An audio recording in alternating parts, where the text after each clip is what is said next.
Single o na sidecar? Single. 80% sa mga babae nga kusog mo dinay sila mga uyab. Dili oy, dili. Mas bigaon daw ang mga babae kaysa sa mga lalaki. Ha? Kinsa na kayo tama sila. Tama ba na? Kung mas bigaon daw ang mga babae kaysa sa mga lalaki? Hindi. Ano? Ang lalaki gid. Magbigaon. Ano kay ngon man ka nga? Siyempre kay ang lalaki mag first mob lain pud ang bayo mag first mob. Di siyempre ang lalaki di bigaon. So kanang okay ra sa inyo kung imong uyab ang kamot niya bisang asa lang maabot?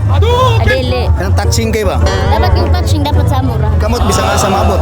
Haman dapit mo abot normal mo gina holding hands or dira sa like dira ka love language man na kanang like na lingip. So okay ra na pasagdaan lang ninyo. Depende po Depende kung aha mo abot.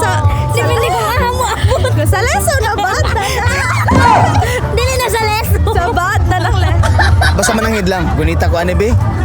Taon sa public? Naghangyo. Hindi siya makita ba nga. Pag gunita ko ani be, kumugunit ani.